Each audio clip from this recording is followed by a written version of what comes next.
আমরা এখন দ্বাদশ শ্রেণীর অর্থনৈতিক ভূগোলের অন্তর্গত প্রাথমিক ক্ষেত্রের অর্থনৈতিক কার্যাবলী অর্থাৎ কৃষি সম্পর্কে আলোচনা করব। এর আগে অর্থনৈতিক কার্যাবলী সম্পর্কে আমরা অন্য সময় আলোচনা করার সময় আমরা দেখেছি যে অর্থনৈতিক কার্যকলাপ প্রধানত 5 রকম হয়ে থাকে। এক, প্রাথমিক ক্ষেত্রে অর্থনৈতিক কাজ। দ্বিতীয় বা গৌণ ক্ষেত্রের অর্থনৈতিক কাজ। তৃতীয় বা সেবা ক্ষেত্রে অর্থনৈতিক কাজ। চতুর্থ ক্ষেত্র বা নব্য কার্যাবলী এবং পঞ্চম ক্ষেত্র বা কুইনারি কার্যাবলী। এর মধ্যে প্রথম বা প্রাথমিক ক্ষেত্রে অর্থনৈতিক কাজের অন্তর্ভুক্ত হলো এই কৃষিকাজ। আর এই ক্ষেত্রের সঙ্গে সম্পর্কযুক্ত যারা শ্রমিক তাদেরকে লাল কয়লা শ্রমিক বলা হয়ে থাকে। কৃষিকাজ হলো মানুষের একটি অন্যতম প্রাথমিক অর্থনৈতিক কাজ।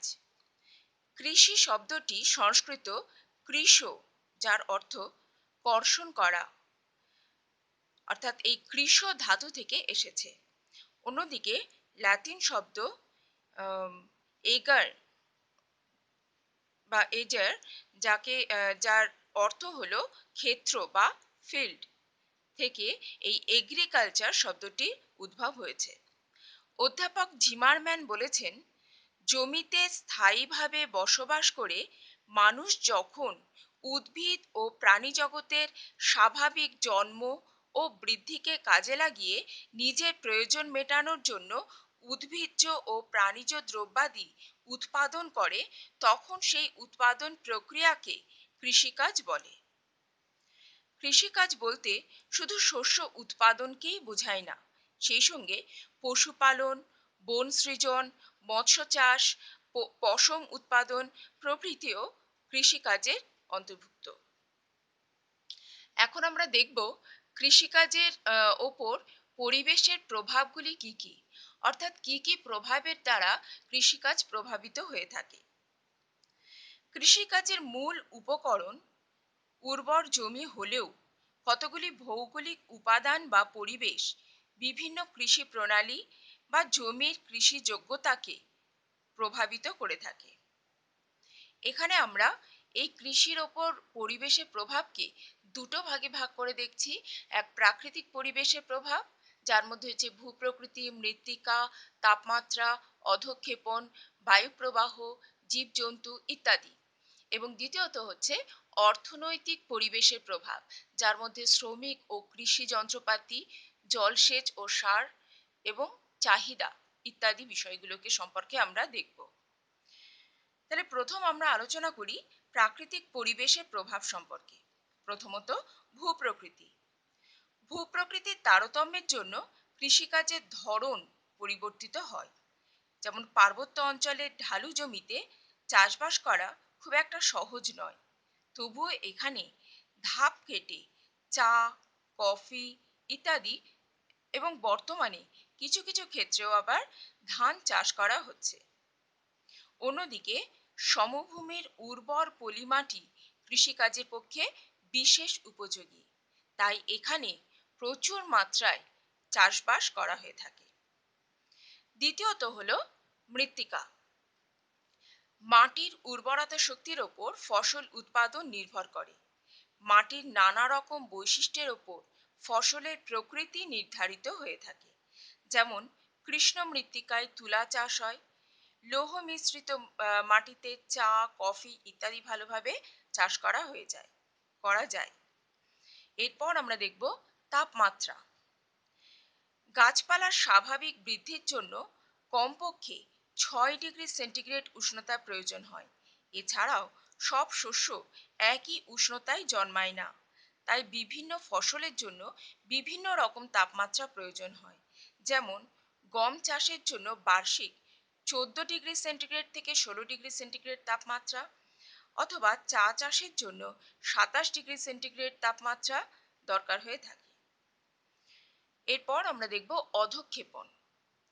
বৃষ্টিপাতের বন্টন ও পরিমাণ কৃষিকাজকে বিশেষভাবে প্রভাবিত করে থাকে। পর্যাপ্ত পরিমাণে বৃষ্টিপাতযুক্ত অঞ্চলে আর্দ্র কৃষি, কম বৃষ্টিপাতযুক্ত অঞ্চলে সেচ কৃষি কিংবা শুষ্ক অঞ্চলে শুষ্ক কৃষি প্রভৃতি প্রচলিত আছে। বাতাসের আর্দ্রতাকে কাজে লাগিয়ে শুষ্ক অঞ্চলে নানা রকম ফসল ফলানো হয়। 100 সেন্টিমিটার থেকে 200 সেন্টিমিটার বৃষ্টিপাত ধান ও পাট চাষে অনুকূল, যা আর্দ্র কৃষিতে হয়ে থাকে। এরপর আমরা দেখব বায়ুপ্রবাহ সম্পর্কে। প্রধানত স্বাভাবিক বায়ুপ্রবাহ ফসল উৎপাদনে সহায়ক হয়। সমুদ্রের লবণাক্ত বা নোনা আবহাওয়ায় নারকেল, কফি, কাজু বাদাম ইত্যাদি গাছ জন্মায় এবং বিভিন্ন জায়গায় বাগিচা ফসলও গড়ে উঠতে দেখা যায়। এরপর আমরা দেখব জীবজন্তু সম্পর্কে। কেঁচো, ইঁদুর প্রভৃতি প্রাণী মাটির নিচে বসবাস করে এবং এরা নিচের মাটিকে ওপর দিকে তুলে আনে, ফলে জমির উর্বর হয়ে পড়ে, যা ফসল উৎপাদনে বিশেষ সহায়ক। বর্তমানে রাসায়নিক ও অজৈব সার প্রয়োগ না করে এই ধরনের উপকারী প্রাণীর সাহায্যে মাটির উর্বরতা বাড়ানোর চেষ্টা করা হচ্ছে। এরপর আমরা দেখব অর্থনৈতিক পরিবেশগুলির প্রভাব সম্পর্কে। অর্থনৈতিক পরিবেশের প্রভাব প্রথমত আমরা দেখব শ্রমিক ও কৃষি যন্ত্রপাতি। শ্রমিকের পর্যাপ্ত সরবরাহের ওপর কৃষি পদ্ধতি গড়ে ওঠে। যেমন ক্রান্তীয় মৌসুমী অঞ্চল ঘন জনবসতিপূর্ণ হওয়ায় শ্রমিকের পর্যাপ্ত যোগান এখানে থাকে, যার ফলে বাগিচা কৃষি, নিবিড় কৃষি ইত্যাদি এখানে প্রচলিত আছে। অন্যদিকে আবার নাতিশীতোষ্ণ অঞ্চলে শ্রমিকের অভাব থাকায় কৃষিকাজ সম্পূর্ণ যন্ত্র নির্ভর। এই অঞ্চলের দেশগুলিতে ব্যাপক ও বাণিজ্যিক কৃষি পদ্ধতি প্রচলিত রয়েছে। এরপর আমরা দেখব জলসেচ ও সার। বর্তমানে ব্যাপক জলসেচ ও রাসায়নিক সার প্রয়োগে নিবিড় ও বাণিজ্যিক পদ্ধতিতে কৃষিকাজ হয়ে থাকে।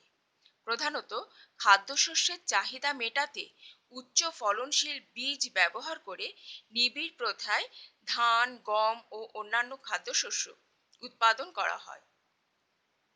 বাণিজ্যিক উদ্দেশ্যে শহরতলি অংশে বাগান, বাগিচা, শাকসবজি, ফলমূল ইত্যাদি উৎপাদন করা হয়। এরপর আমরা দেখব চাহিদা।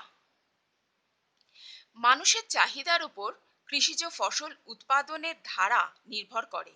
এছাড়া বাজারে কৃষি পণ্যের দাম ওঠানামার ওপর ফসল উৎপাদনও নির্ভর করে থাকে। এই দুয়ের প্রভাব উদ্যান কৃষি ও দোহ কৃষিতে বিশেষভাবে লক্ষ্য করা যায়। কৃষিকাজকে প্রধানত আমরা প্রাথমিক ক্ষেত্রের অর্থনৈতিক কাজ রূপে বলে থাকি, যে কারণে একে প্রাথমিক স্তরের অর্থনৈতিক কাজে অন্তর্ভুক্ত করা হয়। সেই কারণগুলির মধ্যে প্রথম আমরা বলতে পারি, অর্থনৈতিক যে সমস্ত কার্যাবলী মানুষের বিভিন্ন অর্থনৈতিক কার্যাবলীগুলি গড়ে উঠেছে, তাদের মধ্যে একেবারে প্রাচীনকালেই প্রধানত মানুষ কৃষিকাজের সঙ্গে যুক্ত হয়। অর্থাৎ মানুষের কৃষিকাজ বা এই কৃষিকাজ বহু আগে থেকেই মানুষ শুরু করে, যেটি অত্যন্ত প্রাচীন অর্থনৈতিক কাজের অন্তর্ভুক্ত। দ্বিতীয়ত আমরা বলতে পারি, সাধারণত প্রাথমিক ক্ষেত্রের অর্থনৈতিক কার্যাবলীর প্রাধান্য অনুন্নত ও উন্নয়নশীল দেশে লক্ষ্য করা যায়। এই অনুন্নত ও উন্নয়নশীল দেশের অধিকাংশ মানুষই কৃষিকাজের সঙ্গে যুক্ত হওয়ায় কৃষিকাজকে প্রাথমিক ক্ষেত্রের কাজ বলা হয়ে থাকে। তৃতীয়ত আমরা বলতে পারি, কৃষিকাজের দ্বারা মানুষ তার প্রাথমিক বা মৌলিক চাহিদা অর্থাৎ খাদ্যের চাহিদা পূরণ করতে সমর্থ হয়, যার ফলে একে প্রাথমিক স্তরের অর্থনৈতিক কাজ বলা হয়ে থাকে।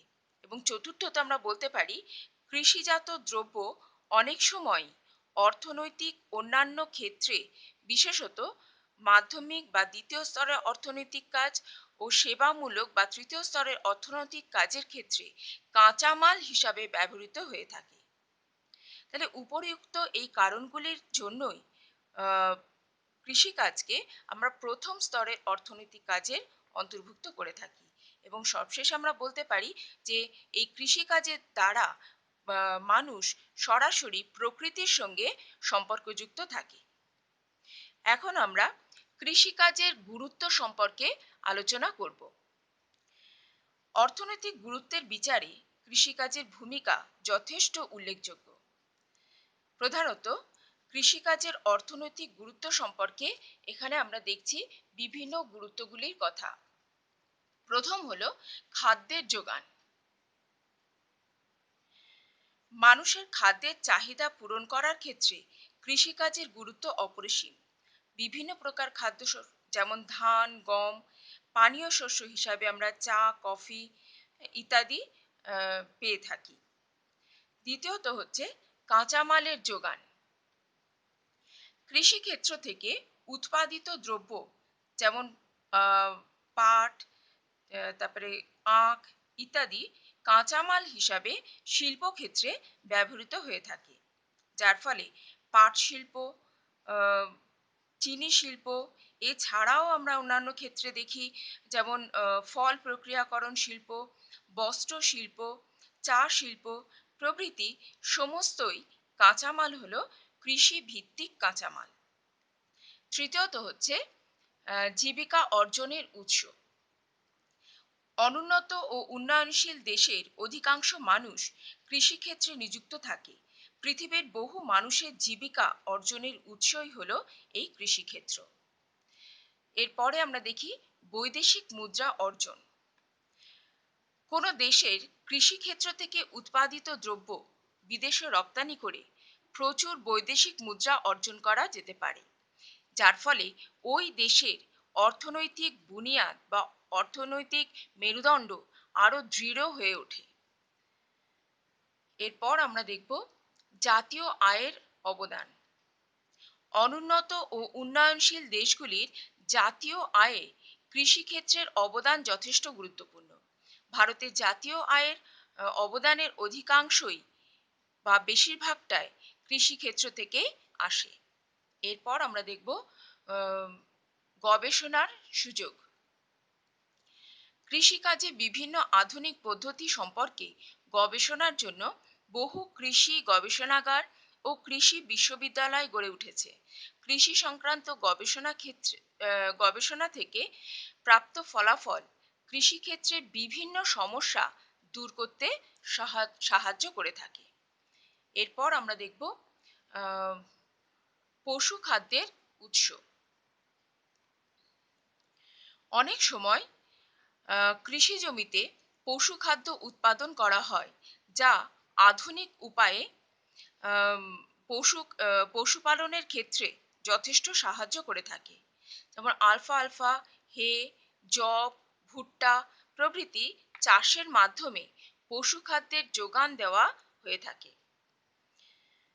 সাধারণত আমরা দেখি মিশ্র কৃষি ব্যবস্থায় এটি বিশেষভাবে কার্যকরী হয়ে থাকে।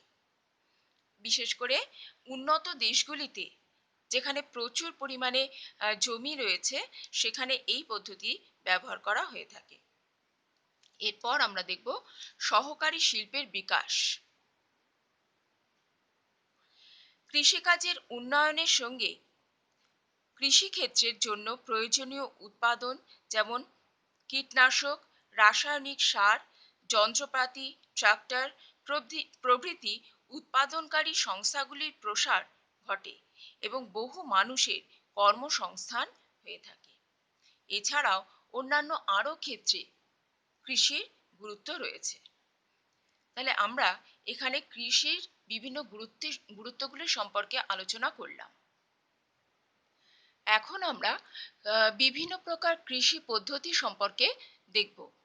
প্রথমে আর্দ্রতার পার্থক্য অনুসারে আমরা কৃষিকে 3 ভাগে ভাগ করি: আর্দ্র কৃষি, শুষ্ক কৃষি এবং সেচ কৃষি।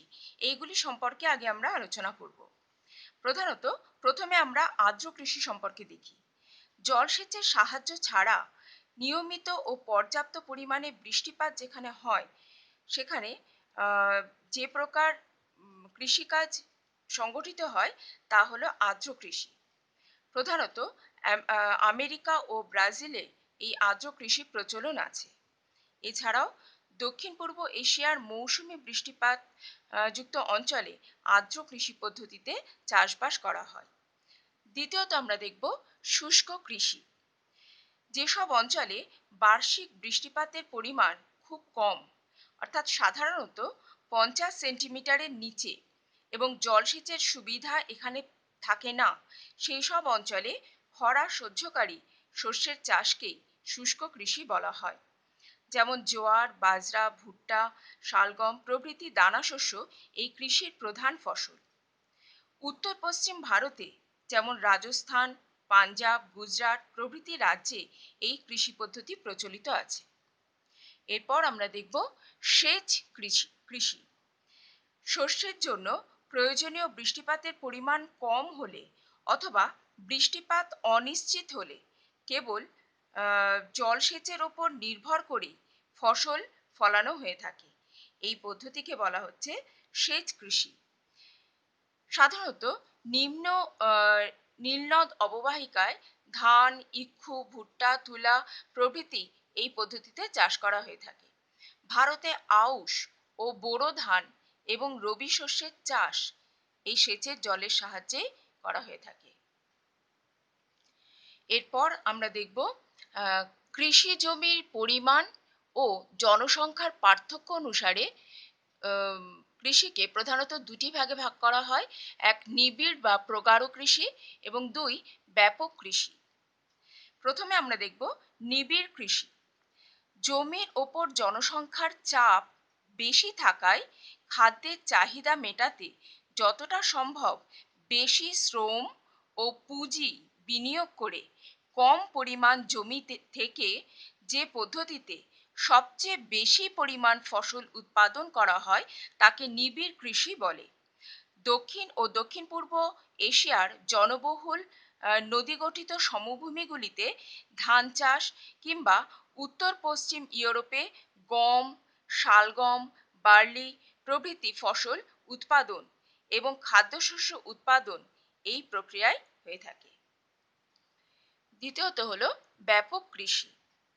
যে কৃষি ব্যবস্থায় কম কায়িক শ্রম অথচ কৃষি যন্ত্রপাতি ও জড়শক্তির ব্যাপক ব্যবহারের মাধ্যমে একসঙ্গে বিশাল আয়তনের জমিতে চাষ করা হয় তাকে ব্যাপক কৃষি বলে। যেমন মার্কিন যুক্তরাষ্ট্র ও কানাডায় এই ব্যাপক কৃষি পদ্ধতিতে গম চাষ করা হয়ে থাকে। এরপর আমরা দেখব ফসল উৎপাদন ও বাজার ব্যবস্থার উপর নির্ভরতার পার্থক্য অনুসারে কৃষিকে প্রধানত চারটি ভাগে ভাগ করা হয়। প্রথম হলো আদিম জীবিকা সত্তা ভিত্তিক কৃষি। এই আদিম জীবিকা সত্তা ভিত্তিক কৃষিকে আবার দুটি ভাগে ভাগ করা হয়। এক হচ্ছে স্থানান্তর কৃষি, আর দুই হলো স্থায়ী আদিম কৃষি। এছাড়া ফসল উৎপাদনের উপর ভিত্তি করে আদিম জীবিকা সত্তাভিত্তিক কৃষির পরে বাণিজ্যিক কৃষি, বাগিচা কৃষি এবং উদ্যান কৃষি, এই ভাগগুলিকে আমরা এখন দেখব। প্রথমত আমরা দেখি আদিম জীবিকা সত্তাভিত্তিক কৃষি। প্রধানত ভরণ পোষণের তাগিদে, অর্থাৎ নিজেদের বেঁচে থাকার জন্য গ্রাম্য পরিবেশে যে কৃষিকাজের দ্বারা কৃষক তার নিজের ও পরিবারের সদস্যদের জন্য খাদ্যের সংস্থান করে তাকে আদিম জীবিকা সত্তাভিত্তিক কৃষি বলে। এই কৃষি পদ্ধতি প্রধানত দুভাগে বিভক্ত। এক, স্থানান্তর কৃষি। যে অস্থায়ী কৃষি ব্যবস্থায় অনুন্নত জীবগোষ্ঠী বা প্রাচীন বা আদিম পদ্ধতিতে কেবলমাত্র নিজেদের জীবিকার প্রয়োজনে শস্য উৎপাদন করে তাকে স্থানান্তর কৃষি বলে। প্রধানত স্থানান্তর অর্থাৎ এক্ষেত্রে তারা বিভিন্ন জায়গায় ঘুরে ঘুরে চাষবাস করে থাকে। যেমন আফ্রিকার কঙ্গো প্রজাতন্ত্র, দক্ষিণ পূর্ব এশিয়ার ভারত, শ্রীলঙ্কা ইত্যাদি জায়গায় এই পদ্ধতি প্রচলিত রয়েছে। এরকম একটি কৃষি ব্যবস্থার মধ্যে আমরা বলতে পারি ঝুম চাষের কথা। দ্বিতীয় যে ভাগ, স্থায়ী আদিম কৃষি ব্যবস্থা। যে কৃষি ব্যবস্থায় ক্রান্তীয় অঞ্চলের কোনো কোনো অংশে অনাবাদী জমিগুলিকে কর্ষণ করে উপজাতি গোষ্ঠীর অধিবাসীরা নিজেদের প্রয়োজন মেটানোর জন্য শস্য উৎপাদন করে তাদের স্থায়ী কৃষি বলা হয়ে থাকে। দক্ষিণ পূর্ব এশিয়ার মূল ভূখণ্ডে যেমন ভারত, পাকিস্তান ইত্যাদি জায়গায় এছাড়াও ক্রান্তীয় বৃষ্টি অরণ্যে এই ব্যবস্থা দেখতে পাওয়া যায়। এরপর আমরা দেখব বাণিজ্যিক কৃষি সম্পর্কে। বিরল বসতিযুক্ত অঞ্চলে অত্যাধুনিক কৃষি যন্ত্রপাতি এবং প্রযুক্তি প্রয়োগ করে বাণিজ্যের উদ্দেশ্যে যখন শস্য উৎপাদন করা হয় তখন তাকে বাণিজ্যিক কৃষি বলে। ইউরেশিয়ার স্টেপ তৃণভূমি, উত্তর আমেরিকার প্রেরি, দক্ষিণ আমেরিকার পম্পাস এই কৃষি পদ্ধতি দেখা যায়। এরপর আমরা দেখব বাগিচা কৃষি সম্পর্কে।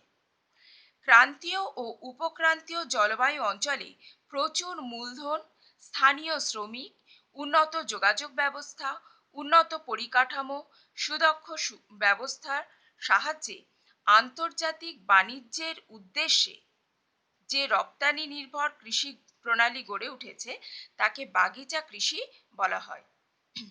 ভারতের চা চাষ, মালয়েশিয়ার রবার চাষ, ব্রাজিলের কফি চাষ এর অন্তর্ভুক্ত। এরপর আমরা দেখব উদ্যান কৃষি। যে বাজার ভিত্তিক কৃষি ব্যবস্থায় আধুনিক পদ্ধতিতে বৃহদায়তনে তরিতরকারি, ফল ও ফুলের চাষ করা হয় তাকে উদ্যান কৃষি বলে। উত্তর পশ্চিম ইউরোপের দেশগুলিতে যেমন জার্মানি, ফ্রান্স, ইটালি এই সমস্ত জায়গায় এই কৃষি ব্যবস্থা বিশেষভাবে উন্নতি লাভ করেছে। এছাড়াও আরেকটি কৃষি ব্যবস্থা সম্পর্কে আমরা দেখব, যেটি হলো মিশ্র কৃষি ব্যবস্থা। যে কৃষি ব্যবস্থায় একসঙ্গে ফসল উৎপাদন ও পশুপালনের মাধ্যমে অর্থনৈতিক সমন্বয় ঘটিয়ে বাণিজ্যিকভাবে অথচ অপেক্ষাকৃত ঝুঁকিহীন কৃষিকাজ গড়ে তোলা হয় তাকে মিশ্র কৃষি ব্যবস্থা বলা হয়। যেমন ভারতের পাঞ্জাব, হরিয়ানা, গুজরাটে এই ব্যবস্থা গড়ে উঠতে দেখা যায়। এরপর আমরা দেখব ঋতুর পার্থক্য অনুসারে কৃষি পদ্ধতি প্রধানত তিন রকম। এক রবি শস্য বা রবি কৃষি, জাইদ কৃষি এবং খারিফ কৃষি। প্রথমে আমরা দেখব রবি কৃষি সম্পর্কে। মৌসুমী জলবায়ুর অন্তর্গত অঞ্চলে বৃষ্টিহীন, শুষ্ক ও শীতল জলবায়ুতে জলসেচের সাহায্যে যে কৃষি প্রণালী গড়ে ওঠে তাকে রবি কৃষি বা শীতকালীন চাষ বলা হয়ে থাকে।